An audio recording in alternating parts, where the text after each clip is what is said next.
Sejam todas bem-vindas a mais um maravilhoso Mulherama Podcast. Mulherama Podcast. A Paula vem na paleta minha hoje, filha, você não tá viram, entendendo. Né? Eu tô assim, muito na paleta do Mulherama. Achei ela tá? toda romântica. Tô de longo, hoje, toda tô de longo, ó. rosinha. Tô de longo. Você não tem noção. Chique, tá? O que vai acontecer hoje? Ah, minha filha, pessoas ilustres, né? A gente vem melhor arrumadinha, né? A gente faz a cena. Adoro. Ó, galera, antes da gente começar o nosso papo, que vai ser maravilhoso mais uma vez, lembrando vocês da importância de você se inscrever no nosso canal, de você também seguir a gente no Instagram pra acompanhar toda a nossa agenda, bater um papo, mandar um direct, enfim. E pra você também que não tem tempo de assistir, gente, a gente tá no Spotify, a gente tá no Deezer, você pode escutar no carro, lavando a louça, trabalhando, malhando. É um babado e eu recomendo, tá? Porque eu adoro consumir podcast nesse formato. Exatamente. E bota trânsito nisso, hein? Você coloca o Mulherama ali no trânsito e perde. Você assiste os dois programas, porque do jeito que a gente tá esse trânsito de Belo Horizonte, você assiste os dois. Você lava as panelas, você varre a casa. Faz tudo. É uma coisa maravilhosa, gente. Então, assim, mais do que recomendo, tá então, bom? não tem desculpa. E não se esqueça principalmente de se inscrever no nosso canal, que é muito importante pra gente, que a entrega dos conteúdos tá cada vez mais difícil, né? Então, por favor, dá essa engajada pra gente, que a gente tá fazendo aqui um programa muito especial pra vocês. Exatamente. E hoje, Aninha, a gente vai conversar sobre mais um assunto, né, super importante da gente falar, é sobre o outro lado, né? Normalmente a gente fala sobre parto, sobre o antes, sobre a mulher e tudo. Agora a gente vai conversar de um lado muito importante também, aliás, muito importante, sobre o bebê, sobre a criança. Ó, eu confesso que eu adoro esse tema, gente. Eu nem tenho menino, tá? Mas eu amo. Pra mim, esse tema é 10/10. Consumo vários conteúdos, assim. Concordo. Então, tô prontíssima pra começar esse papo. E hoje, quem tá com a gente é a doutora Bárbara Nogueira. Seja bem-vinda, Bárbara! Obrigada, meninas. Nossa, eu tô feliz, muito feliz e honrada com o convite, porque realmente o conteúdo de vocês, eu consumo real e caro toda hora. Eu tô assistindo. E vendo, escutando. Tô muito feliz. Gostoso, Fico né? muito feliz. Que bom. A Bárbara, eu falei com ela que eu não consigo chamar... Assim, quando a gente conversa... Exato. É um negócio que é papo de amiga, gente. Exatamente. A gente recebe várias mulheres importantes, mas, né, uai, que isso? Mas não é a doutora Bárbara, é a Bárbara. É a doutora Bárbara, mas a Bárbara, ela é pediatra, neonatologista.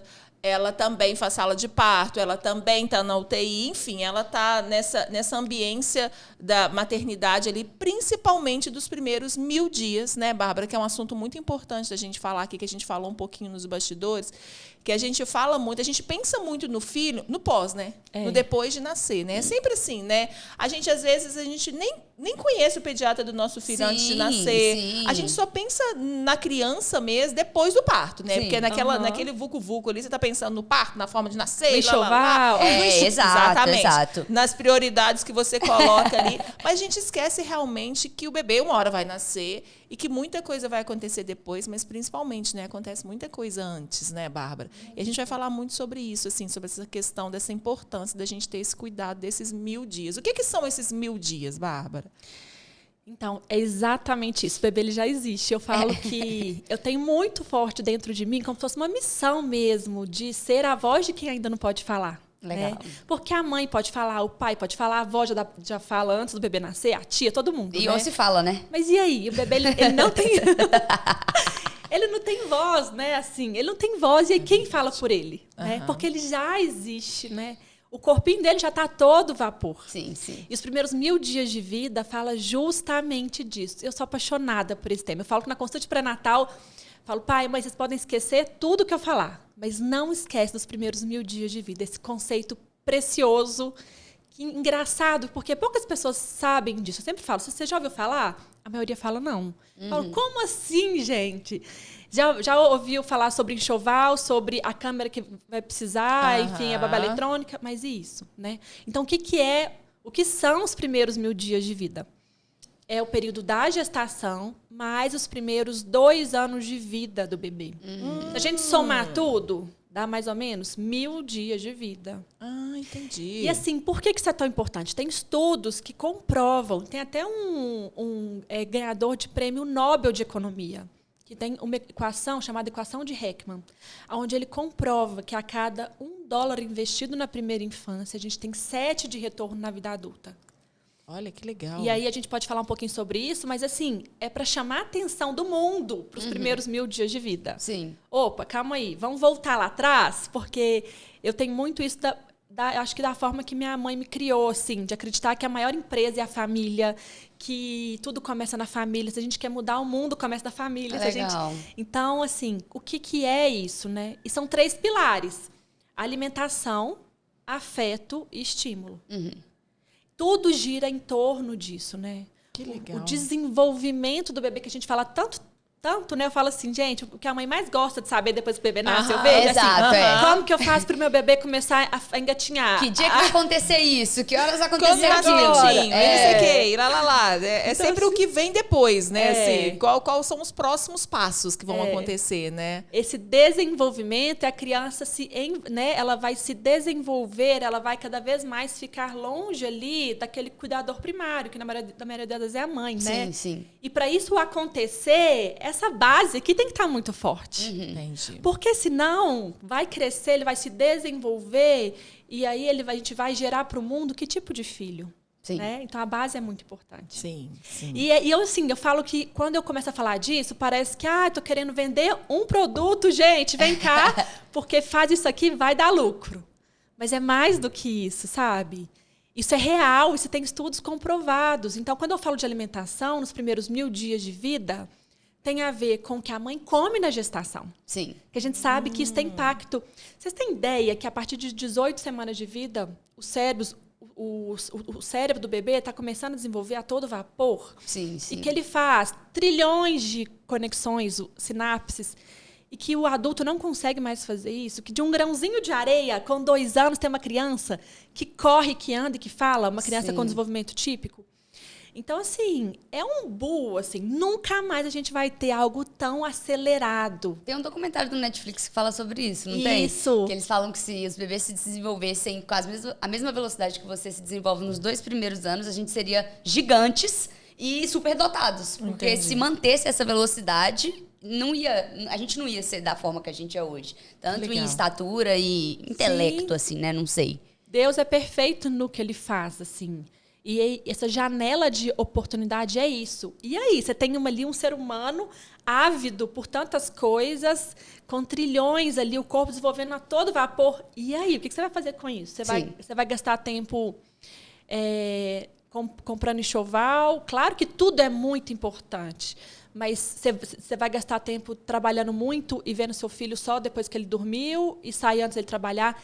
Claro que eu converso com as famílias entendendo a realidade de cada família. Não adianta falar aqui uma coisa utópica. Olha, pessoal, vamos parar de trabalhar, né, Paula? A gente que gosta do que a gente faz. Né, Ana? Assim, a gente gosta do que a gente faz. Gente, a partir de hoje, vamos largar tudo não vai dar, e vamos ficar em casa com os nossos filhos. Né? Não é isso. Mas dentro da realidade de cada um, o que você pode fazer o máximo, né, para o seu filho. Porque toda mãe quer o melhor para o filho, sim, né? Sim. E conhecer a importância disso é fundamental, né? Então, a alimentação, na gestação, vamos alimentar com a maior diversidade de comidas. Eu falo, gente, é hora de você ir no supermercado e comprar, sabe aquela fruta, aquela verdura que você não comeu há um tempão? Vamos consumir durante a gestação uma diversidade muito grande de alimentos saudáveis, porque isso tem a ver com o crescimento do seu filho, isso tem a ver com o paladar que ele vai desenvolver. Sim. Isso é muito importante. Depois que nascer, vamos trabalhar na amamentação. Porque a amamentação é, sim, o principal alimento do bebê, né? Enfim, ele é perfeito e eu poderia ficar horas e horas falando nisso. Quando a mãe, por algum motivo, tem uma contraindicação, né, a amamentar, vamos oferecer um substituto melhor que a gente pode para o bebê. E depois, a alimentação nos primeiros 2 anos de vida, uma alimentação adequada, né, sem açúcar e tudo aquilo que a gente sabe, aquela alimentação que o corpo precisa, né? Desembalar menos e descascar mais, né? É hora da mãe muito comprar verdura, legumes e menos no supermercado, coisas industrializadas. Sim. Então, a alimentação é muito importante. Aí, depois, a gente vem para os estímulos. E aí, as mães falam assim, mas o que eu tenho que comprar para estimular o meu filho? Nada, É sempre assim, né? Sempre é algo externo que elas têm que ter e adquirir, né? Exato. Sempre aquela coisa do consumismo um pouquinho, né? Então, se nascer lá na selva, coitado do bebê, não vai ter, né, um brinquedinho cheio de cor ali para brincar, não vai desenvolver. Mas não, o desenvolvimento, ele tá todo vapor, a criança está ávida por novidades. Porque na gestação, por exemplo, né, no útero, ele não consegue ver. Então, o que a gente pode fazer na visão? O que a gente pode estimular na audição? Então, eu falo com os pais, olha, tudo que fizer, faça com afeto e carinho e faça uns movimentos com o seu rosto, sons de animais com sua boca. Então, pegue imagens com contraste, coloque para o seu bebê que tentar focar a visão naquilo ali, numa imagem preta e branca. Até porque tudo é novidade pra eles, né? Se parar pra pensar que ele tava dentro do útero. Exatamente. A partir do momento que ele saiu, tudo é novidade. Esse caneca é novidade, aquela luminária é novidade. Então, aquela coisa da compra já cai até por terra, né? Porque o mundo é todo novo. Até a gente sair ali na rua agora, a gente mesmo vai ficar impressionado com coisas. E a gente tá aqui há quantos anos? 20, 30, 40? Exatamente. Então, Pra ele é tudo novo. Exato. Né? O melhor brinquedo para o bebê é aquele que o brinquedo não faz nada. O bebê que tem que fazer tudo, né? Sim. Então, aquele brinquedo que anda, corre, fala, você não está estimulando o seu filho, né? Sim. O brinquedo tá fazendo, né? E aí, então, eu falo assim, pega um algodão e coloca na pele do bebê, porque até então ele estava no útero, ele não sabe o que é uma textura de um algodão, coloca na mãozinha dele uma cerda de escova. É isso, é introduzir o seu filho no mundo. Sim. Então, no início, é isso. Os estímulos adequados não são comprados. Eles são oferecidos de forma natural para a criança. E aí, claro, que em cada faixa etária vai ter um estímulo mais focado, direcionado para o que o bebê precisa, né? E, além disso, também tem a questão do afeto. Sim, e aí eu falo com o pai, não vai esperar chegar uma hora do dia? Fala assim, agora, filho, vem cá que eu vou te dar um afeto. É isso, é na prática. Tudo que fizer, faça com afeto. Sim. Troque fralda do seu filho com afeto. Olhando para ele, fazendo carinho. Fala, filho, você é muito amado. Você pode estar exausto. E seja sincero com o seu filho, sabe? Assim, olha, mamãe está exausta hoje, mas vamos chegar no final do dia feliz, porque a gente está com saúde. E bora lá, sabe? Assim, ser sincero com os filhos. E aí, esse estímulo vem desde a gestação.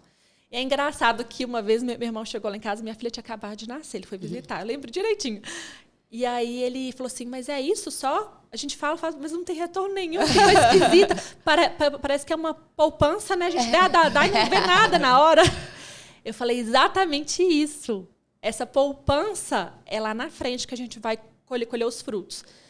Sem pressão, né? De achar que também nosso filho vai ser um supra-sumo porque a gente está dando o que ele precisa. A gente sabe que depende de vários fatores ao longo da vida. Sim. Mas fazer o nosso papel, né? Que Deus nos deu de sermos responsáveis por aquela vida é muito importante, Sim, muito importante. Desde sempre, né, Bárbara? Assim, a gente está falando assim, muitos dos estímulos fora, mas você falou de uma coisa muito importante que realmente a gente não leva muito em consideração, né? O que a gente pode fazer enquanto aquele bebê está dentro da gente, né? Assim, Sim. Enquanto você está gestando ali, o que fazer até para o desenvolvimento dele, para a saúde dele? A gente já sabe, realmente tem estudos comprovados em relação à alimentação materna, né? Aos estímulos assim sonoros. É verdade isso que a criança ouve assim, alguma música, coisa assim, né? Vozes, essas coisas. Da família conversado, da mãe ou do pai, né, da companheira ou do companheiro ali conversar com a barriga, né? Conversar na barriga pro bebê. Essas coisas são realmente importantes assim. Você acha que chegam nessa sinapse que os bebês vão criando ali, né, nessa hora ali, esse papel também é importante? Sim. É porque é engraçado, né? Aquilo que a gente não pode ver, tá aqui. Parece que não existe, né? E filho, assim, nesse momento do útero, parece que é isso, parece que não existe. Mas tem estudos que comprovam que, por exemplo, mulher que tem uma depressão, alteração realmente desse estado depressivo na gestação, isso pode repercutir na vida da criança a longo prazo, na vida adulta. Nós somos a criança que um dia, né, existiu. Entendi. Então, tudo tem a ver. Quando a gente acha que a gente é de determinada forma, alguma característica nossa, volta lá atrás. Né? Como que foi esse período, às vezes, da gestação, dos primeiros 1000 dias de vida? Como que estava esse contexto da família? Isso tem impacto, isso é real, isso é comprovado, sabe? E é engraçado que na semana passada eu fiz uma consulta de pré-natal com a família e eu falei assim, vocês já conversaram com ele, com o bebê que está aí? Eles olharam assim, não. Tipo, não. Olha, eu queria te falar, mas ele tá como uma plateia aí, viu? Escutando tudo. Então, se você não conversou ainda para quem é o personagem principal de tudo isso que a gente está conversando, eu sugiro que comece. Você percebe que assim, a maior dificuldade dos pais em ter esse melhor proveito desses primeiros 1000 dias de vida tá muito relacionado com medo. Eu tenho essa sensação. Obviamente, eu não tenho filho, mas como eu falei, é um assunto que eu aprecio muito, então, mesmo não tendo, eu leio, eu escuto, sigo muitas mães, enfim. E eu vejo que é uma discussão que é muito colocada em pauta, né? Tipo assim, aquela mãe que já entendeu a importância do estímulo e da criança se interar com o mundo, e em contrapartida aquela mãe que se esconde atrás de N medos e pseudos recomendações médicas para falar que tá protegendo o filho, ou que não é o momento, e acaba que esses primeiros 1000 dias eles vão acabar porque é com 2 anos, isso passa muito rápido. Então, como é que funciona? Porque eu vejo que tem muito desse medo que impede esse proveito desses 1000 dias. Ai, vai cair, ai, vai sangrar, ai, vai comer tal coisa, sendo que ele tá em contato com o mundo, com o novo. Os excessos já caiu por terra, né? Hoje a gente sabe que aquela teoria do bebê bolha não funciona. Criar seu filho numa bolha não funciona até para o sistema imunológico, para o desenvolvimento da criança. E vem muito, às vezes, essa questão, a gente tem isso muito recente, que é a nossa experiência na pandemia, né? Sim. Quantas crianças que eu vejo que tiveram atraso, sim. Porque a gente sabe que existe uma coisa que chama plasticidade cerebral. A criança nasce com os neurônios, sinapses a todo vapor. Mas ela vai perdendo isso ao longo da vida. A gente não tem. Quem dá se tivesse a inteligência de um bebê que está todo vapor lá, o cérebro todo vapor? A gente esquece, né? A gente aprende uma coisa agora, amanhã a gente já esquece, a gente não volta. Então, assim, essa plasticidade cerebral é muito importante. O que é isso? A gente desenvolver ao máximo o cérebro do nosso filho, apresentando isso, o mundo a ele, né? Sim. Então a criança precisa de chão, ela precisa de contato com a terra, ela precisa de uma sujeira boa para se desenvolver, né? Sabe que tem um estudo americano que eles fizeram um estudo com crianças que viveram essa primeira infância em creche, aonde na creche, claro, elas ficam muito tempo lá, sem aquele colo, aquele afeto, vivendo um estresse tóxico muito grande, né? O estresse tóxico é aquilo que a necessidade básica não é atendida. Aquele choro que não é atendido, aquele afeto, aquela coisa de não pega a criança chorando, senão ela vai acostumar. Então, e eles viram que essas crianças, elas regrediram no desenvolvimento. Então, com 2 anos, estava esperando alguns marcos de desenvolvimento que elas não alcançaram, e mais do que isso, o que elas tinham alcançado, elas regrediram. Isso mostra a importância desse estímulo, desse afeto, de usar esses neurônios a favor do nosso filho. Permitir que eles alcancem o potencial máximo para que eles foram gerados, né? A gente nasce com uma genética, né? Sim. Cada um tem uma genética e isso a gente não tem como mudar, ponto. Mas a gente sabe que hoje em dia existe a epigenética, algo que está acima no sentido de nós podemos potencializar aquilo que é bacana, aquilo que é do bem, e dar uma silenciada naquilo que não... A gente não quer que nosso filho tenha, né? Então, se a gente não quer que nosso filho tenha uma depressão, um distúrbio mental no futuro, o que a gente pode fazer hoje nos primeiros 1000 dias de vida? Deixar registrado. A gente não vai viver para sempre. O que eu, como mãe, tenho a função de deixar registrado na vida do meu filho? Né? Então, de forma prática, gente, é isso. É o afeto. O estresse tóxico já está comprovado. Aquela criança que não tem a necessidade básica dela, aquela criança que a mãe não deixa a amamentação fluir no sentido de tem que ter horário certinho, tá chorando com fome, espera aí.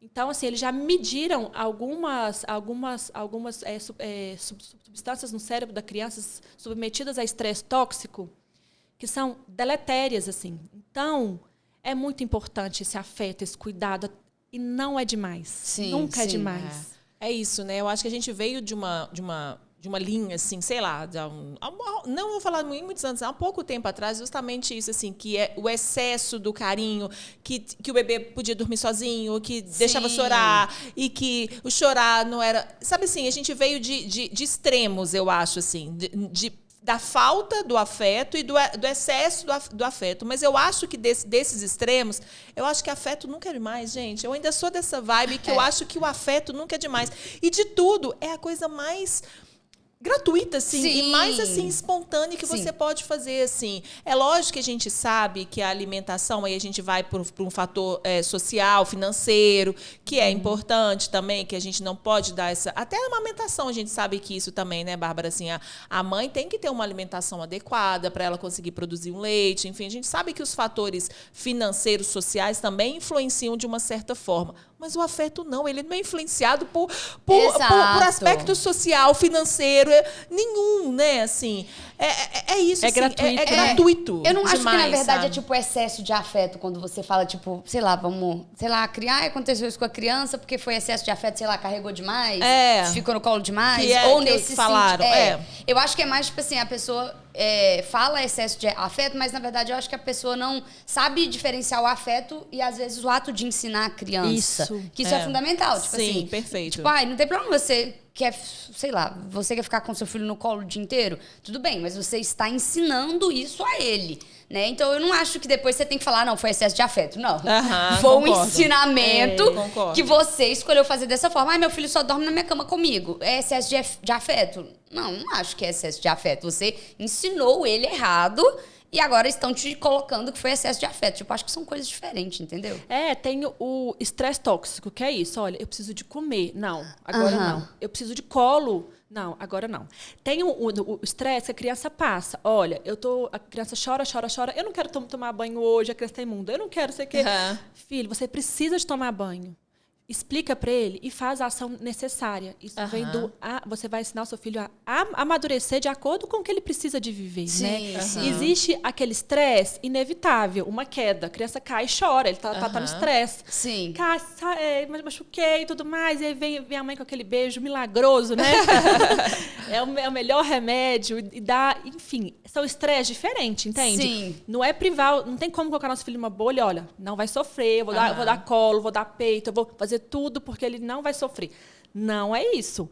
É o estresse tóxico, esse não. Esse Agora, tem como esses evitar. outros estresses, a gente consegue colocar afeto ensinando. É isso, sabe? Eu vejo que as mães confundem questão de afeto com limite de exato. negligência. Não é ser um pai que negligencia a educação do filho. Sim. Você consegue colocar afeto, ao mesmo tempo limite, porque eu sou assim, minha filha fala, mamãe, não fica tão brava. Às vezes ela fala comigo, e eu não deixo dar afeto pra ela, mas é porque a gente tem também de uma responsabilidade social nos nossos filhos. Obviamente, né? se você não fizer, ninguém vai fazer. E aí depois, quando as pessoas começarem a identificar que tem, né, algo de errado ou de difícil no seu filho, obviamente você vai se culpar por N fatores, mas o último, às vezes, eu acho que eu que não tive a disciplina de ensiná-lo da forma correta. Essa humildade de assumir essa questão.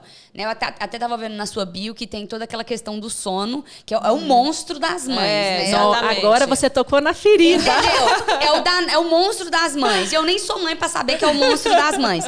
E eu vejo que, tipo assim, seguindo ali, né, a galera que eu acompanho, eu tenho vontade de dar pitaco, né? Mas como não é meu lugar de falar... Aí fala, por favor. Eu não, tô doida pra tomar chulapada de mãe nervosa de menino que não dorme.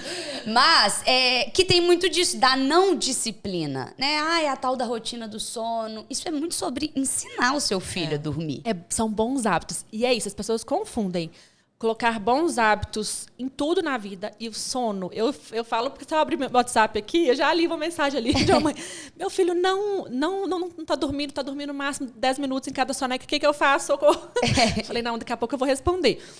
Mas assim, o sono, ele é tão importante igual o alimento. Com certeza. Né? É no sono que a criança vai ali fixar o que ela aprendeu. Não adianta a gente falar de 1000 coisas, não falar de sono como um pilar, né? Do desenvolvimento da criança, principalmente nos primeiros 1000 dias de vida também. Então, a questão de sono tem a ver com sim, você colocar bons hábitos de sono. E também individualizar, porque, olha, eu não sou dessa teoria de que o bebê tem que dormir tal hora, acordar tal hora, e se acordar à noite tem que fazer isso, de dia isso. Não existe, a gente tem que individualizar, porque hoje tem estudo provando que tem criança que ela tem um perfil de dormir mais tarde mesmo. E aí eu vejo as mães sofrendo porque deu 7 horas, 8 horas, meu filho não tá dormindo. E aí o neném na barriga, a mãe dormia 2 horas da manhã. Ô, gente. Fazer ginástica, 10 horas. É isso, viu? Ai, eu fico nervosa, tô doida pra ser mãe, porque eu vou ter meu lugar de fala. Ai, mas sono, olha, é realmente o sofrimento. Porque sono mexe com o nosso sono. O filho, né, o sono do nosso filho. A privação do sono mexe com a gente. A privação do sono, eu acho que é uma das coisas que mais exaure assim, a maternidade, assim, nesses primeiros dias. Principalmente nas puérperas, assim, né? Logo que o neném nasce e tudo. Eu acho que essa questão da privação do sono é uma coisa que exaure, assim.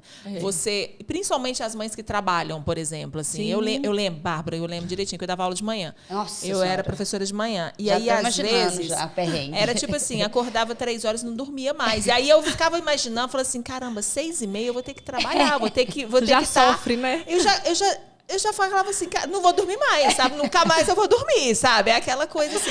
E isso já entra naquele estresse também materno, que aí entra num ciclo, naquela bola de neve, que você acaba não se sentindo frustrada, se sentindo péssima mãe. Exato. E na verdade não, você sabe que são ciclos, né? Eu acho que a principal lição que uma mãe pode falar com a outra, sim, vai passar, sabe? Eu acho que são fases que realmente tem horas que vão ser mais difíceis, quando os filhos adoecem, que é muito estressante, sabe? Quando, por exemplo, tem esses picos de sono que mudam a rotina completamente. E a Criança mãe que fica nunca confusa. acordava de madrugada fala, eu fiz alguma coisa. Esse menino tá acordando A culpa é de minha, madrugada, sabe a por culpa é quê? minha. Porque eu tomei um golinho de café hoje, eu não devia ter tomado. É sempre a culpa, Eu né? acho que nós já estamos nesse assunto que a gente sabe que ele é assim, a dor master. Eu acho que existe algum conselho de alguma coisa para ser colocada em prática, obviamente na gestação, se já tiver, avisa, né, que eu já vou anotar aqui. Mas assim, nasceu, a tal da rotina do sono, aquela coisa lúdica, e é chá de canela, é mantra que o põe, é óleo essencial, como é que funciona? Vamos lá, anota. Apaga a luz toda, Pega o você fica papel no e anota escuro que eu vou desde falar. 6 horas pro menino dormir 11. Tem alguma coisa, faz sentido, não faz? Tem algum conselho? Então, na verdade, eu falo com as mães na consulta pré-natal. E aí, o sono? Você já fez algum curso, estudou sobre o sono? Sim. Não, precisa. Não, não. Assim, é porque ninguém fala disso antes. Aham. E a gente fala disso antes. Porque é importante, desde o começo, a mãe, mais do que aprender sobre sono, é entender o que é o sono real do bebê, né? Sim. O bebê nasceu lindo, maravilhoso. E aí? Todo mundo se prepara muito pro parto, É. mas não Sim. se prepara pro nascimento. Não, né? jamais. A gente vê isso na maternidade. Na hora A que minha nasce, rotina- a E agora? hora que sai um, que sai outro, que a mãe vai ficando sozinha, você fala assim, ela fala assim, putz, lascou. Literalmente, sabe? Agora lascou. E é nítido. Eu vejo É. aquele casal. A minha rotina de passar nos quartos de manhã, depois da primeira noite ali na maternidade que as mães tiveram com o bebê, eu chego. Oi, gente, bom dia. E aí? Como foi a noite? Aí já Aí você chega. abre É assim, isso. olha, ele chora, né? Vamos lá, vamos recapitular. O bebê chora. Lembra Faz cocô. durante a gestação que ele dormia mais de dia enquanto estava Aham. andando e à noite você deitava e aí era a hora que ele mexia? Ele começa com esse padrão de sono. Isso é o normal. Então, a primeira coisa, acho que é isso. Mostrar para a família o que é o normal, para ela não se frustrar. Exato. Porque é muito triste você vender algo que a família nunca vai conseguir adquirir. Aham. Que são noites maravilhosas de sono no começo. Sim, sim. Sim. E a partir daí, eu sou a favor de colocar bons hábitos de sono. Porque até nós, adultos, a gente precisa ter bom hábito Com de sono. certeza. Senão, com o nosso certeza. sono também fica todo bagunçado. Exato. Né? Então, o que é isso? De forma geral, os pilares são aquele bebê que tem uma boa rotina de dia. E aí cai por terra aquela teoria de que o bebê tem que ficar muito acordado de dia para dormir melhor à noite. Não. Concordo com Até porque você eles demais. precisam Na prática, dormir é isso. muito, né? Né? Eu acho que, literalmente, eu percebi isso nos meus filhos. Eu sempre fiz a soneca da tarde, assim. Meus filhos gostam de dormir, mas eles dormem mais tarde, mas eles sempre dormiam. E eu percebi que quando eles não dormiam à tarde, eles ficavam mais agitados. Eles não conseguiam dormir Sim, à noite. sim. Era sempre assim, É Bárbara, uma assim. pressão de sono que vem Exato, acumulada. exato. Um Eles ficavam estresse. Isso acontece até com a gente. estressados. Era um Isso até com a gente que é Eu velho. Tipo concordo, assim, se você passa exato. certa hora ali da sua hora de parar, acabou. Você não vai Exatamente. parar na sua hora de dormir. É uma Concordo. pressão, é um efeito vulcânico mesmo. Aquilo vem a todo vapor e aí à noite o cortisol tá lá em cima, estímulos lá em cima. Ele não vai dormir bem, geralmente. Então, assim, a primeira coisa é ter bons hábitos de sono. E durante o dia, permitir que o bebê faça boas sonecas, para ele chegar tranquilo à noite. E o mamífero que nasce na selva, ele não vai dormir longe da sua mãe, porque ele vai ficar com medo de um predador. Obviamente. Então, no começo, isso para sempre, claro, mas no começo isso é muito importante. O bebê ter esse afeto, esse vínculo, isso muito intenso com a mãe de dia. Então, uma mãe que dá isso, uma segurança. E aí vem a questão do afeto. A segurança de dia permite que o bebê, à noite, durma tranquilo, sabendo, esse potinho está preenchido. Eu vou dormir porque tem alguém olhando por mim. Então, o afeto de dia é muito importante. A rotina do dia é muito importante. E aos poucos ensinando que a noite chegou. São os famosos rituais, Sim. né?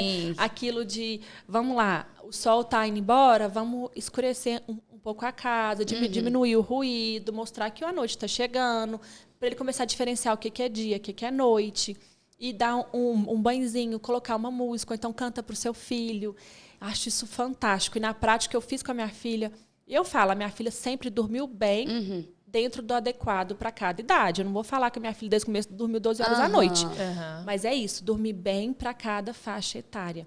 Então, é você desde o começo ensinar, sim, ao seu filho dormir bem. E entender também essas fases que vocês falaram, né? E aí vai ter uma hora que vai estar com febre, que vai estar com dor. Afins, e tudo muda. E aí? Eu vou olhar para o meu filho, porque senão a mãe volta no curso. Calma aí, esse capítulo aqui não tá falando, não. Tá faltando alguma coisa aqui, porque hoje tá tudo fora de ordem, sabe? Sim, sim. Então, é muito isso, assim. E eu sei porque, na verdade, sono. Na minha família, por exemplo, quando minha filha nasceu, eu e meu marido, claro que no começo a gente vive em função, porque é isso aí, a gente tá no mesmo time. Mas chega um momento que você quer à noite ter um espaço para você, né? Quem tem aí o marido do lado, você quer jantar com seu marido, você quer, enfim, à noite olhar essas coisas. Você tem um tempo para você. Sim. Isso é muito importante, né? Quem é mãe solo aí também tem um tempo seu, tomar um banho com calma, cuidar, enfim, se arrumar e tudo mais, e sair. Então, inserir na vida dos nossos filhos bons hábitos de sono permite que a nossa qualidade de vida também melhore. Sim, né? A gente precisa de falar disso. Porque não adianta a gente também falar, vamos lá, vale tudo? E aí, onde que fica a mãe, onde que fica o casal, onde que fica o horário da família? Porque o maior presente que a gente tem que dar para os nossos filhos é uma estrutura da família sólida, né? A gente tem que estar bem. Né? Esse começo de vida ele é muito complexo, né? A gente já entendeu isso, então né, não tem uma rotina, não tem uma regra, nem nada nesse sentido. Mas a partir de que idade, né, tipo uma média, é possível já que esse bebê entre de fato numa rotina? Tipo assim, pra mamãe não ficar naquela sensação de que ou está dando errado com ela, né, ou que ela, enfim, que ela não tá fazendo alguma coisa certa. Às vezes ela tá esperando um prazo muito curto, ou não sei. Em torno do 2º, 3º mês, o bebê já começa a produzir hormônios relacionados a sono. Então, é quando, de dia, na hora da soneca, vamos deixar mais escuro para tirar uma sonequinha melhor, porque se não estiver muito claro, ele vai ter vários despertares, não vai conseguir descansar de dia. À noite é tudo no escuro mesmo. Então, se tiver alguma luz, pode atrapalhar. E enfim, eu vou falar exceções, tá, gente? Tem média, criança que... Então, por volta de 3 meses, o organismo dele já está mais entrando no eixo, assim, de forma... questão hormonal também. Então, de 3 a mais ou menos 6, 9 meses, é aonde eu vejo que as crianças começam a dormir melhor à noite. E é claro que cabe à mãe ir fazendo essa rotina. Nos primeiros 3 meses de vida, realmente é mais desafiador. Mas os bons hábitos de sono que eu falei, desde o começo. Valem para qualquer idade, pra gente, para qualquer fase da vida, vale a pena, né? Então, à noite, a gente desliga o celular um pouco antes de dormir, deixa o quarto mais escuro, toma um chazinho ali para descansar, né? É isso, assim, vale para sempre. Mas a partir de 3 meses é quando o bebê começa a entrar no eixo, assim, entre 3, 6, 9 meses, ele consegue ter uma boa noite de sono. Entendi. A minha mãe brincava muito falando assim com as minhas tias, que ela nunca acordou o menino para dar mamar de madrugada. Ela falou que isso para ela era fora de cogitação. O time que tá ganhando não mexe. Faz sentido? Não faz? Foi um erro dela? Será que eu não cresci por causa disso? Minha mãe falou assim, à noite que o menino tá dormindo, meu amor, tá dormindo. Pouco me importa, quem tá com fome acorda. E ela sempre foi muito contra isso. Mas eu vejo que é uma discussão, né? Você tem que se alimentar, o bebê é muito novinho, o bebê tem que ganhar peso. Como funciona aí essa dinâmica? Olha, no começo, quando o bebê sai da maternidade, aquele bebê que nasceu no tempo certo, que tem uma reserva ali boa de glicose... O bebê perde peso na primeira semana, isso é normal. Depois começa ali a estabilizar e a ganhar. Então, na verdade, esse acordar à noite para mamar, ele é real nesse primeiro momento. Porque a gente não sabe ainda a demanda metabólica do corpo do bebê, a produção de leite da mãe. Então, é isso. No começo, deixa o bebê mamar e se ficar mais do que 3, 4 horas ali, dá uma acordadinha, estimula, coloca no peito. Porque uma vez que você foi no pediatra, que deve ser feita a consulta na primeira semana de vida, viu que o peso está adequado, viu que a amamentação estabilizou, está fluindo, tudo. E está indo tudo bem, tá Aí eu não vejo mais motivo mesmo, não. Eu sei que isso é polêmico. Porque tô falando que é muito polêmico. Porque tem gente que ainda eu vejo orientando, acorda pra mamar. Tira a roupinha, Mas sacode o se tá- neném. 3 horas da manhã, Mexe no sei lá. pezinho, né? Mexe no pezinho, faz uma cosquinha. O menino dormindo, até babando. Aí A mãe depois... cheia de leite, pingando, o bebê com a barriga cheia, comer uma feijoada. Não, o bebê bordando pesado, tipo assim, nem aí pra nada, acorda. Aí, tipo assim, eu penso, você tá acostumando, sei lá, não sei, ele a ter fome nessa hora, faz sentido, não faz, não sei. E com o tempo, até a demanda orgânica, né? A gente não acorda à noite pra poder comer, né? E se você criar esse hábito, você vai acordar. Então, assim, no comecinho, até o acompanhamento com o pediatra, e o pediatra fala, tá tudo ok, pode deixar dormir? Entendi. Tudo bem, porque a gente não conhece esse bebê. Tem bebê que realmente tem uma demanda muito grande, às vezes tá dormindo muito, não é porque ele não quer comer, às vezes é porque Abaixa mesmo, né? é baixa a glicose, vai tá dormir. Se molinho, você não né? acordar, Aham. tem esse alerta. Aí ele pode realmente entrar no estado de uma glicemia mais baixa e perde peso acima do normal. Então, é minha obrigação também orientar as famílias que, sim, no começo tem que acordar Aham. para a segurança do bebê. Sim. Porque bebê a gente peca pelo excesso, né? A gente está Sim, falando de uma não, coisa sim, muito que a gente não sim. conhece. Mas é isso, depois que ele está desenvolvendo, não, deixa o menino dormir. Pelo amor de Deus. Eu também sempre fui dessas, assim, de não acordar, assim. Às vezes eu ficava... Mas, engraçado, a gente pode até não acordar o neném, mas a gente acorda. Né? Acorda, não, mas A acorda. gente acorda. É porque a minha mãe, ela ficava falando muito disso, né? Tipo assim, minha mãe é mãe raiz. E, enfim, às vezes eu falava, gente, será que faz sentido isso que ela Mas fala? eu acho Já, que faz super. e já teve muita briga de família lá em casa por conta disso, né? Porque, ai, mas a pediatra e a enfermeira que tá lá em casa fala pra eu acordar, pra eu não acordar. E minha mãe falava, eu não acordo menino, não. Pelo amor de Deus. Mas é Aí isso, fica independente nessa. se ele acordar ou não, a gente vai acordar. A gente E vai pegar acordar, o celular e vai ficar a vendo gente vai fotinho olhar. do dia. A gente vai chegar perto pra ver se tá respirando. Sim, a gente vai sim. fazer essas coisas, assim. É isso. entendeu? Não quer dizer que o bebê dorme a noite toda, que você, Que você vai dormir a noite toda. Exatamente. Não quer dizer mesmo. Se o bebê dormir, você pode ter certeza que você vai acordar. Preocupada, por que tá dormindo? Não, exatamente. Você preocupa por que tá dormindo, por que não está dormindo, por que não comeu, né? Mas assim, mas é isso também. O bebê acorda, a gente acorda. E isso é um conceito importante agora que eu vou falar. Nós acordamos à noite várias vezes para poder mudar de lado, mudar o travesseiro. Sim. Então, o bebê acorda à noite, os ciclos de sono acontecem a cada 30, 40 minutos. Às vezes tem bebê que é um pouco mais, um pouco menos. À noite ele desperta. Despertou, significa que ele quer acordar, que ele quer mamar? Não. Então, a gente tem que observar. Se ele acordou, calma aí, ele está só mexendo, é só se ajeitando. Vamos esperar um pouquinho. Não mexe, não. Porque se é fome, ele vai acordar cada vez mais. Às vezes é só um breve despertar. E se a mãe tem esse hábito em todo despertar, vai e pega. O que foi? Pega no colo e coloca sim. no peito.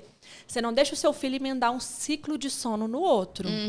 Então, entendi. deixar isso acontecer naturalmente é uma dica que eu sempre dou para as mães. Despertou, voltou a dormir sozinho? Ótimo. Despertou de novo, voltou a dormir sozinho? Observa. Por isso que a recomendação da Sociedade Brasileira e Americana de Pediatria para o bebê dormir no quarto com os pais nos primeiros meses para prevenção de morte súbita, Sim. aquele bebê que morre sem causa Aparente. definida, né? Eu falo que tem uma vantagem muito grande, que é o momento de você conhecer o seu filho. O barulhinho que ele faz porque ele está só num ciclo de sono para o outro. O barulhinho que ele faz porque ele está com fome. E aí, quando ele for para o quarto dele, você já vai ter aprendido um pouco sobre como que funciona o seu filho, né? Porque o seu filho é diferente do filho da vizinha. Com certeza. Então, esse momento de aprendizado, de interação muito grande, mãe, filho, enfim, pai, é muito importante. Legal. Muito legal. Show de bola. Bárbara, a gente está falando muito assim do pós-nascimento, assim. A gente trabalha na linha da humanização. Eu que sou fotógrafa de parto nessa linha assim há 10 anos.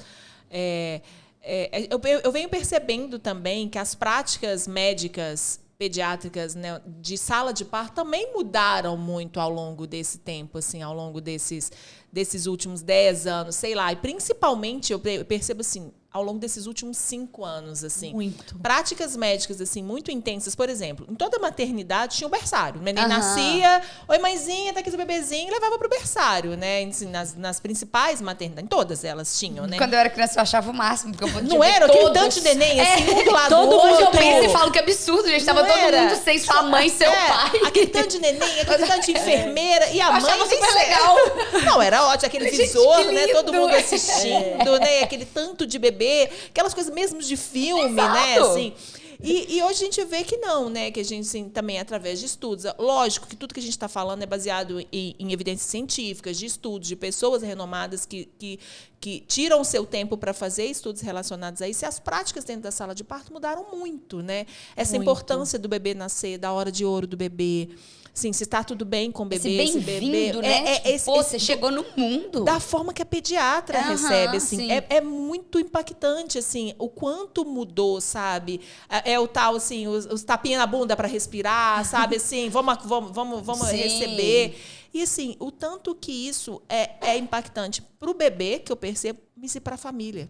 Que a partir dali você começa a criar aquele vínculo ali daquele bebê com aquele vernix, sabe? Com aquele cheiro mesmo do nascer dali, das ocitocinas ali. E o que veio provando em relação ao parto sobre essas mudanças que aconteceram? Não, mudou muito. Eu falo que tem 10 anos que eu mergulho nesse universo do nascimento. E de lá para cá mudou. Eu não vou falar tudo, porque eu acho que quase tudo. Exagero, mas quase tudo. Até porque há 10 anos atrás, o bebê nascia e era isso. Aqui a mãe e o bebê já ia tomar banho, tirava o vernix todo, porque é uma coisa ruim, né? O vernix. E pronto. E aí olhava para a mãe de novo, ia para o berçário, e é isso. Mas se a gente for parar para pensar, pensa agora. De repente alguém te tira daqui e coloca em outro planeta. O nascimento é isso, né? E aí é o momento mais eu acho o momento mais traumático da nossa vida é o nascimento. De uma hora para outra muda tudo. Se a gente se coloca no lugar, e aí eu tenho muito isso, assim, de me colocar no lugar do bebê a todo tempo. Se a gente se coloca no lugar dele, é um momento traumático. Pronto. O que a gente pode fazer para tornar isso menos traumático, né? Então, é que a voz da mãe e do pai prevaleça no momento do nascimento, porque, poxa, tá tudo esquisito demais, mas essa voz eu reconheço. Então, o bebê ir direto pro colo da mãe, quando ele está bem, isso é muito importante. Ter aquele contato com a pele da mãe, onde as bactérias boas da mãe vão começar a passar para a pele do bebê. Aquele cheiro da mãe, a estabilidade térmica vai ficar quentinho no colo da mãe. E aí muda várias coisas. O que mudou muito, essa questão do vernix, né? Que a gente sabe que é aquele creme que não produz em nenhum laboratório do mundo, nem o de Paris, o mais chique de todos, não produz esse creme, né? E esse creme serve para quê? Esse vernix, essa camada de proteção, para estabilizar a temperatura, que é tão diferente do útero para fora do útero, para evitar infecções. Então, a gente não tem que ficar correndo, esfregando o bebê para tirar. Não. A recomendação atual da Organização Mundial de Saúde, da Sociedade Brasileira de Saúde, da Sociedade Brasileira de Pediatria, é que o primeiro banho seja dado depois de 24 horas de vida. Sim. Perfeito. Antes disso, no mínimo 6 horas, se precisar de dar banho depois. Mas 24 horas é o ideal. E aí, o contato com a mãe direto depois do nascimento também é o recomendado se o bebê está bem. Né? E fazer tudo aquilo que é necessário fazer depois da primeira hora de vida, né? O colírio, a vitamina K. Isso é importante? Mas se a mãe tiver condição de ficar no colo da mãe, o bebê no colo da mãe nesse momento, melhor, porque aquela vai coisa diminuir. de esperar o cordão parar de pulsar sozinho, né? Essas outras questões. Isso é bem polêmico, né, na verdade, porque tem algumas coisas que estão em estudo ainda. E aí fala, antigamente também nascia e cortava o cordão imediatamente. Hoje em dia a gente sabe que tem que esperar pelo menos 1 a 3 minutos, assim, para o bebê receber um sangue que é dele, né? Que por direito é dele, que vai evitar que esse bebê tenha anemia no primeiro ano de vida, que vai estabilizar a circulação toda dele, enfim. Então, isso é muito importante, né? Aquele minuto de ouro. E aí também eu chamo a atenção, porque a gente para um pouquinho nesse mundo, nesse cenário ideal, lindo e maravilhoso. Quero chamar a atenção também que a cada 10 nascimentos, um bebê precisa de uma ajuda para começar a respirar. Sim. Então, é isso. No primeiro momento, fazer o que for necessário, não mais do que isso. Então, se for necessário a gente clampar imediatamente, levar o bebê para o bercinho aquecido, começar o processo de reanimação, isso é necessário, porque se faltar oxigênio, se tiver um distúrbio metabólico nesse primeiro momento, acabou, tem sequela para o resto da vida. Então, a mãe está segura naquele momento que, olha, se tiver tudo bem, o bebê vai ficar comigo. Mas se precisar de intervenção, por favor, faça para salvar a vida do meu filho, para evitar sequelas, né? Então, esse momento do nascimento ele é muito mágico. E a gente que trabalha com isso, eu trabalho com isso todos os dias, é uma receita de bolo, mais ou menos, fazer aquilo ali, mas saber que, às vezes, os ingredientes ali vão dar uma misturada esquisita que você tem que agir para o bolo sair bacana, sabe? No final. Sim. Então, é mais ou menos isso. Tem esse cenário ideal, né? Que é o bebê ir direto para o colo da mãe, que é isso que a gente sonha junto com as famílias. mas sabendo que tem esse outro lado também. É o caso da cesariana, né, Bárbara, que a gente fala. Às vezes a mãe sonha com um parto normal, se projeta e tudo, mas o médico tá ali para intervir caso seja necessário uma cirurgia ou algo para salvar o seu bebê, para salvar você, né?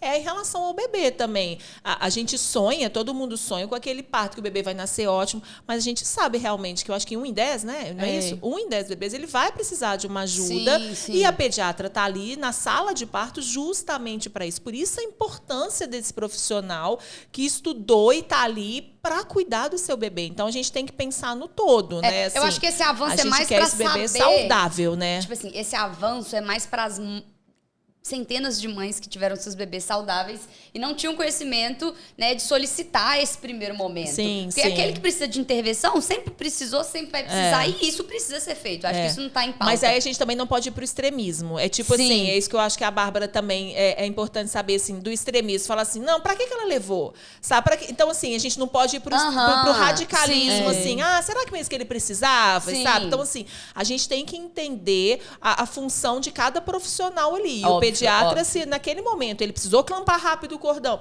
porque às vezes era o sonho, vamos esperar 3 minutos para clampar. Então, assim, se a pediatra precisou clampar, se precisou levar o bebê, é porque foi necessário, sabe? Sem o extremismo de todas as partes. E sem se doer depois, né, de com isso, se martirizando. E na consulta pré-natal eu falo isso com as famílias, porque eu falo, quando a gente conhece o que pode acontecer, não é para gerar medo na família, é para ela se preparar para a realidade, o que pode acontecer. E se acontecer, olha, tá tudo bem, ela me falou mesmo que isso podia acontecer. Que meu bebê às vezes, talvez iria nascer precisando de uma ajuda para começar a respirar e ele não iria vir para o meu colo e tá tudo bem, porque também a gente fala muito dessa questão do primeiro minuto de ouro, da primeira hora de ouro, que no mundo inteiro é conhecido os benefícios disso, de clampar o cordão umbilical no momento adequado, da amamentação na primeira hora de vida, do contato pele a pele. Isso é muito importante. Sim. Mas olha, se precisar de sair disso, tá tudo bem também. Eu não vou me sentir menos mãe porque eu tive uma cesárea.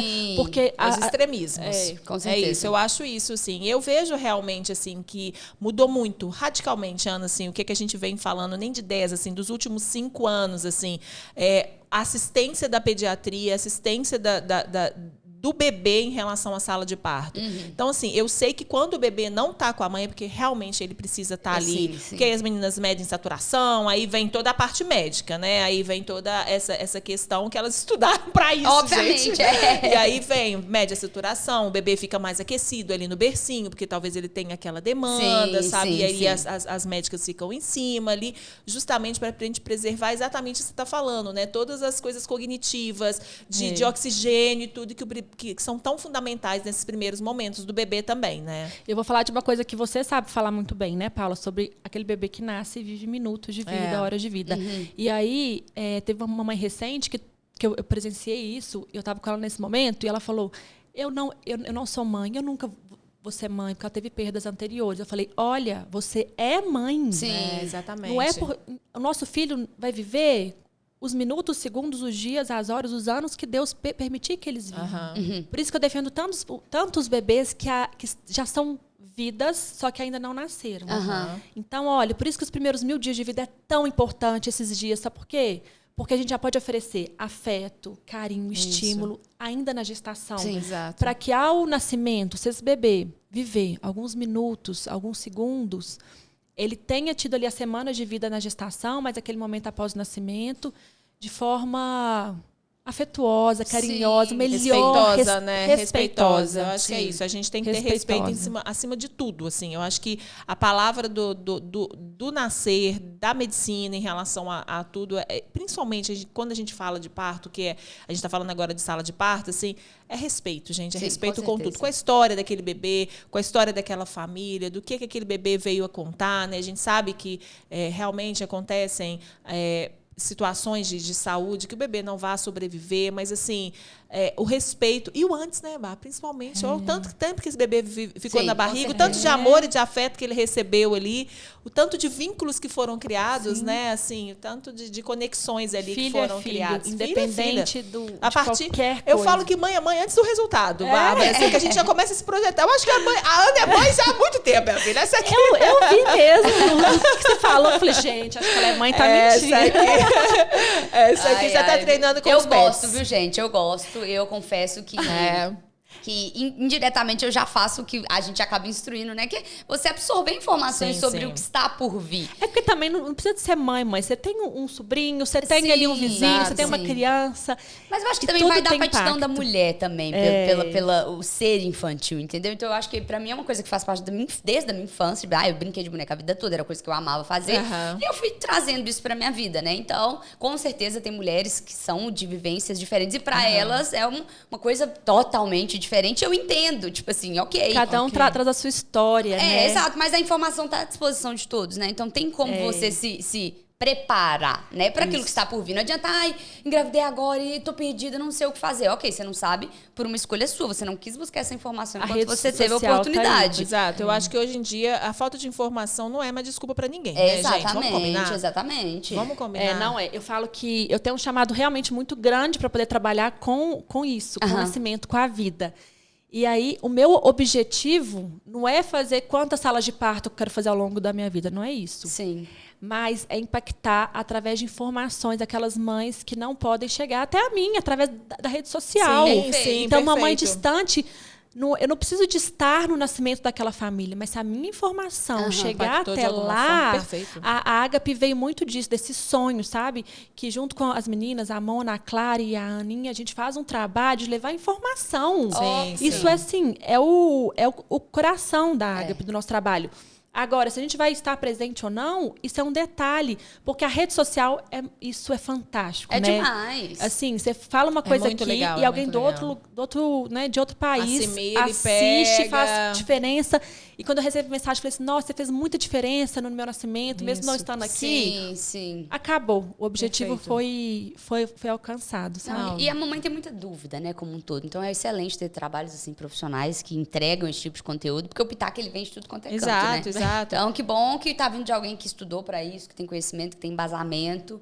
E mamães, escolham os canais certos aí de informação que vocês se apegarem, pelo amor de Deus. Exatamente, também. Tem a doutora e tem o Wikipédia, que qualquer um edita. Então, faz o caminho certo aí pra melhorar sua experiência, sua informação, porque tem como. Demais, exatamente. Eu acho que as informações estão aí e que bom que a gente tem profissionais dispostos a tirar o tempo, assim, o tempo livre que a Bárbara teria, porque a Bárbara é coordenadora da UTI hoje em dia.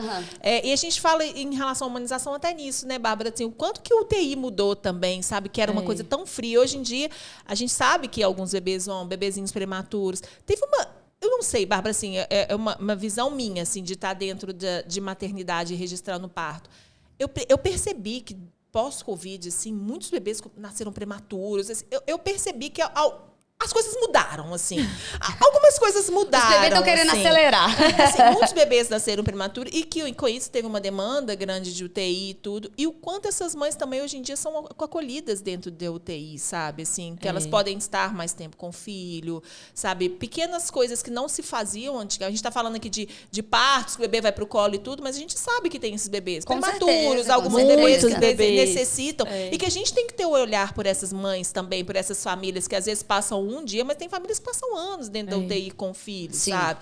Que passam todos esses momentos que a gente está falando que seriam importantes dentro de uma UTI, sabe? Por algum problema. A minha experiência em terapia intensiva, em trabalhar no CTI, agora estou na coordenação da assistência em sala de parto e do alojamento conjunto de uma maternidade grande, onde a minha experiência na minha formação e prática. Eu acho que realmente a percepção é que o Covid e isso que a gente passou tem aumentado um pouco mesmo, sabe? E aí a gente não sabe se, de repente, uma gestação que teria um aborto lá atrás, a medicina está evoluindo para poder levar isso, ajudar a levar, e acaba que nasce antes da hora ali também. Se é feito de tudo isso. Só que essa mãe, ela fica um pouco órfã depois que o bebê nasce e vai para o CTI, né? Sim. Porque aquele mundo de que a gente sabe que o cordão umbilical não é cortado na sala de parto, ele demora dias para ser cortado no coração de mamãe, né? Então, eu falo que até hoje eu tenho um cordãozinho ali com a minha filha, depois de 3 anos. Então, ter aquele bebê que vai para um lugar e a mãe vai para um outro, e de repente você saber que tem alguém cuidando do seu bebê ali, claro que é capacitado e tudo mais, mas seu coração não está ali naquele momento de tanta vulnerabilidade que você, como mãe, que você queria ser a médica, e né? aí, Você queria falar, sai todo mundo daí. A informação vem muito importante, porque aí a taxa de depressão pós-parto, sim. né? E tudo isso aumenta para aquela mãe que de repente se vê num quarto escuro, onde ela não enxerga ali a realidade daquele momento. Sem o bebê no colo, Sem o bebê no colo. Sem aquele chorinho, sem aquele... Então, a gente precisa de acolher essas famílias, né? Essas mães que ficam ali visitando. E é engraçado que, na prática, elas formam grupos, né? Assim, as mães, elas formam grupos porque uma vai apoiar na outra. Sim. É isso, quem está passando por esse momento apoia uma outra. Isso é muito bacana. Sim, né? legal. Elas vão formando uma rede de apoio sensacional. E a rede social hoje em dia também tem essa função. Impressionante, como na rede social tem vários guetos, vários grupos. Com todo certeza, mundo que quer um apoio, se encontra esse apoio ali, né? Com certeza. E eu falo que a rede de apoio dessa mãe, ela é muito importante, porque se a mãe tiver uma depressão pós-parto, dificilmente ela vai falar, eu estou em depressão pós-parto. Quem identifica isso é o acompanhante, é o parceiro, é quem está ali, a família ao lado dela. Sim. Então, uma mãe que tem um bebê que, de repente, vai para o CTI, olha, a família tem que ficar alerta, porque enquanto a mãe pensa só no filho, ou o marido, ou o acompanhante, enfim, a família, tem que pensar no filho, na mulher, na dinâmica toda. Então, é um trabalho de equipe assim, que a família faz em luta desse bebê que foi para o CTI. Exatamente. Mães do CTI, né? A gente tem várias assim. Os grupos. Bárbara, agora a gente vai puxar a orelha das mães, porque eu tenho visto, não sei se é fato, por isso que eu quero te perguntar, muita falando sobre vacinação, sobre a queda do número de mães que levando seus filhos para vacinar. Que absurdo, né? De poliomielite, doenças assim que eram de cadernetas de vacinação. Eu vi uma pesquisa há pouco num desses sites de jornal falando isso, que a caderneta fizeram uma pesquisa de cadernetas de vacinação todas desatualizadas. Qual que é a importância e qual que é o impacto disso também na saúde do seu filho, né? Assim, nas campanhas públicas do governo, assim, de terem baixíssimo quórum. Então, onde é que elas estão tirando isso? Essa que ideia de não vacinar Como as crianças? assim, gente? E nem tem justificativa que tem que pagar, né? Porque tem campanha gratuita. Exatamente. A do poliomielite, eu acho que teve a baixa histórica dos últimos não sei quantos anos, que as mães não levaram as crianças para vacinar de polio, sabe? Doenças erradicadas há anos. Vem isso, assim, E essa da polio não é a tal da gotinha? Ué, não é? Essa é a gotinha? Não exatamente. precisa de... E aí vem esse extremismo mesmo, assim, porque começa no nascimento também, porque quando o bebê nasce, ele tem que né, de acordo com a diretriz da sociedade, ele tem que receber uma injeção de vitamina K e um colírio também para o olho para evitar conjuntivite. Então, as mães parecem que querem privar o seu filho de toda dor e sofrimento sem ponderar os riscos e benefícios de cada ação nossa. E a vacinação é isso também, né? Aí eu confesso que eu acho mal A bobeira vacina quando tá a mãe aí, fala, eu gente. choro quando meu filho vai vacinar. Eu falei, gente, vocês têm que chorar se ele tiver uma doença, se ele tiver internado. A gente sofre realmente com a dor, mas assim, não, Mas tem né, mãe gente? que não leva, por exemplo. Eu prefiro que um terceiro leve. Nós somos ali a cabeça racional dos filhos, né? Exatamente, Então, tipo, assim, é pode meio chorar, responsável. chora, mas aí vem cá, filho, tá tudo bem, mamãe tá aqui. Fiz tudo pelo mais. seu bem, isso é necessário, assim como várias outras coisas vão ser necessárias durante a sua vida. E aí vai e fura a orelha da menininha assim que nasce também, né? Pra colocar um brinquinho. É meio contraditório um pouco o que eu vejo. Mas é isso, a saúde tá aí, as doenças, tantas doenças que sumiram por causa da vacina. Exato. E como assim as pessoas não estão vacinando? Isso pra mim é algo que eu não sei nem explicar, pra falar a verdade, sabe? Porque eu sei que, ao mesmo tempo que as notícias do bem correm a todo vapor, as fake news aí também em relação à vacina, também correm na mesma velocidade, né? E aí pega uma mãe ou outra ali, e aí, infelizmente, tem acontecido isso. A campanha está aí e a importância, né, do profissional também, da área da saúde, se posicionar mesmo em rede social, falando da importância disso para defender a saúde das crianças, né? Exato. Porque são doenças erradicadas que teve um caso assim, de doenças assim que a gente não viu falar há anos, sabe? Sim. E é justamente por isso. Às vezes as pessoas falam assim, isso nem existe mais, mas não é assim, não existe por causa da vacina, Exatamente. né, gente? Então não vamos deixar E não é uma consequência qualquer, né? Tipo, Exato. é uma gripezinha. Não, é uma paralisia não. infantil, Vamos vacinar. Então, todas as vacinas, assim, do calendário ali, que o seu pediatra te falar para vacinar, faça, né? Porque não é algo... Com certeza. Não é algo bobo, gente. Não a saúde mesmo, da criança sabe? é muito preciosa. Sim. E a gente não pode escutar alguém que falou que acha, não. Gente, se tem comprovação de que deve ser feito, por que eu não vou fazer? Por que eu vou assumir a responsabilidade do meu filho? Porque se acontece alguma coisa, isso vai pesar demais na mãe, né? Poxa, eu optei em não fazer isso. Por isso que está assim. Tira esse peso. Esse peso não é da mãe. Esse peso é do governo, enfim, da sociedade que detém, né, o saber da vacina, de tudo mais, que tem que fazer os cuidados que o bebê precisa de receber. Sim. Exato. Passa isso para eles, sabe? Assim, a sua função é de mãe. Exatamente. Agora... Pode. Você vai mudar de assunto ou não? Porque eu ia mudar de assunto. Pode. Deixa eu falar. Eu ia perguntar, saindo aí agora desse bebê piquitito e voltando ali para os primeiros 1000 dias, sobre 2 assuntos que eu vejo que também é muito polêmico. Primeiro, a tela, né? O celular, a TV, o filme. E também a tal da... Até onde é legal a gente aproveitar e superestimular as crianças nesses primeiros 1000 dias? Seja, né, musicalmente, fala, número, leitura, idioma. Até onde isso é legal, não é? Existe essa coisa da superestimulação? É só um bebezinho, por que tá fazendo tanta coisa? Mas, pô, um bebezinho que tá na sua fase... Né? Super-humana, né? Super-humana, cerebralmente falando, de capacidades cognitivas. Então, como funciona? Esse meio termo, cada bebê tem o seu limite, né? A sim. gente sabe disso. E eu tive uma experiência com a minha filha. Quando eu fui escolher escolinha para ela, a primeira escolinha dela, eu coloquei numa escolinha que eu achava o máximo, que tinha várias coisas e falava inglês o tempo todo. Falei, eu quero aproveitar essa fase da minha filha e oferecer tudo para ela, e aula disso, daquilo, e natação, e balé, vão lá. E ela não gostou da escola. E ela não gostou. E ela chorava. E todo mundo, é normal chorar? Falei, tá, é normal chorar na adaptação. Mas o comportamento em casa foi mudando. Sim. Eu falava escolinha, não ela queria. ficava triste. Falei, gente, tem uma coisa errada. E rapidamente eu falei, não, bora pra... Vou desconstruir o que eu queria, vamos ver o que ela quer. Tirei ela e coloquei numa escola mais construtivista, que ensina a criança a construir... Enfim, e ela amou desde o primeiro dia de vida. E aí as pessoas falavam, isso mesmo, tem que chorar, que tem criança que chora durante ano para ir para a escola. Eu falei, isso é normal mesmo? E aí eu fui ver que não. E o ambiente que eu mudei era aquele ambiente que ela precisava.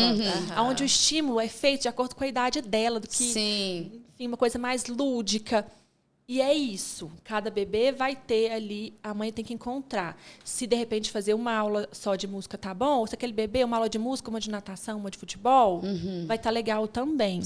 A partir do momento que o estímulo perde um pouco esse equilíbrio, o hiperestimular também traz prejuízo no déficit de atenção futura. Então, é importante, a criança precisa aprender a concentrar a atenção também. Então, menos brinquedos, eu sempre falo isso, poucos brinquedos para a criança aprender a brincar de várias formas com o mesmo brinquedo. Legal. Concentrar ali a sua atenção. Não adianta dar vários brinquedos e várias aulas e hiperestimular, porque isso está por terra. Esse conceito a gente sabe que não existe. Ao mesmo tempo que o cérebro está ávido por novas descobertas, vá oferecendo de acordo com a demanda do seu filho. Aquilo que ele tem interesse, né? Às vezes você vai apresentar uma coisa e não gostou, próxima. Tem criança que não gosta, tem menina que não gosta de balé. Óbvio. Você vai insistir porque essa criança tem que dançar balé? Não. Né? A gente sabe exatamente isso, que tem a genética e tem a epigenética. Vamos oferecer para o nosso filho aquilo que a gente vai potencializar o que é bom daquela genética. Tem criança que tem potencial para jogar futebol. Exato. Bora lá. Então, vamos incentivar, porque a criança tem que ter prazer na vida. Sim, a criança tem que ser certeza, criança. Ela tem que brincar, ela tem que fazer tudo com aquele olhar, com aquele sorriso de criança. Se a gente vê esse brilho desaparecendo nos olhos do nosso filho, tá errado. Se a gente coloca ele na frente da tela, antes da idade, sabe? A gente dá aquele estímulo de uma tela com luz, com imagens. Ah, não, doutora, mas é um filme inglês que ele está aprendendo inglês. Mas ele precisa de tudo isso para poder aprender inglês, sabe? Ele não pode escutar uma musiquinha em inglês, uma coisa lúdica. Se a gente coloca a tela na criança e hiperestimula, o que a gente está fazendo com nossos filhos? De repente, se ele sentar na escola depois para escutar uma professora falando durante 1 hora, ele não vai ter paciência, não. Porque não dá para mudar de canal, não tem tanta luz, tanta coisa. Sim. Então, eu acredito muito nessa história construtivista. A gente vai construindo o estímulo do nosso filho de acordo com cada faixa etária. Cada faixa etária tem ali os estímulos adequados, mas não perdendo o brilho nos olhos do nosso filho. Porque isso, na hora que perder, olha, volta para trás, alguma coisa está errada. É o que você falou, né? E é de cada um, né? Sua filha não gostou daquela escola, outra criança vai gostar, outra criança não vai gostar da escola da sua filha e ela gosta. Então, assim, a gente descobrir realmente o que é ideal para o filho, não para você, né? Às vezes a expectativa, olha, você vê, ela é uma pediatra, tal, ela escolheu a escola, estudou.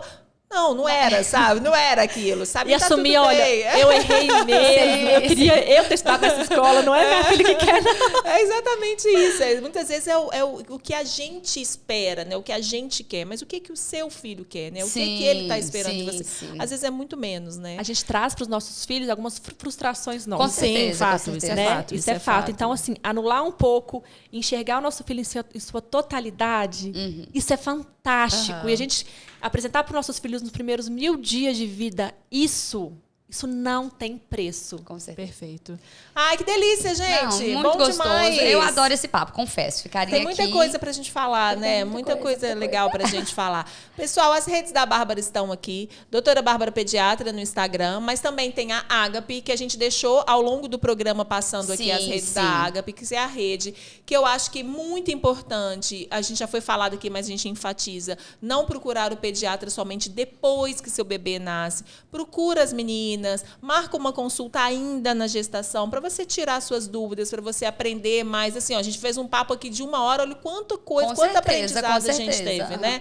Quanta coisa importante, quantas dúvidas você aí de casa também ficou e está nessas questões que a gente pode ser esclarecidos. Eu tenho certeza que vai ser para o bem da sua família. Com certeza, com certeza. E mamães, é isso, absorvam informações coerentes, né? Que vai te dar ajuda e não mais dúvidas, que eu sei que é o que rola bastante. Bárbara, obrigada. Foi você ótimo. sabe que é sempre uma delícia estar com você na sala de parto. Obrigada. Foi ótimo. Ela é ótima, ela é linda demais. Eu já sei umas pessoas bonitas, né? Não, só Nossa senta mulher bonita aqui nessa mesa. Ela é ótima. A Bárbara está nas principais maternidades de Belo Horizonte. Vai que você vai dar ali, vai bater com a Bárbara ali nos hospitais. Mas obrigada, muito obrigada. Manda um beijo para as meninas todas da Ágape. É um prazer partejar com vocês. Ai, o prazer é todo nosso. Nada como registrar, né? Esse momento tão importante. Com certeza. Muito obrigada pelo convite, meninas. Fiquei muito feliz, honrada em estar aqui com vocês. Não, é tudo nossa. É muito bom conversar sobre isso, tirar dúvida, esclarecer e ter um profissional dedicado a isso. É fantástico, Bárbara. Você sabe que eu sou sua fã. Muito obrigada. E é isso, assim, se eu puder deixar um recado, é informação antes da chegada do bebê. Com certeza. E afeto em todo momento. Com certeza. Maravilhosa. Obrigada, Bárbara. Obrigada, pessoal. É isso, galera. Até o próximo Mulherama Podcast. Até o próximo. Beijo.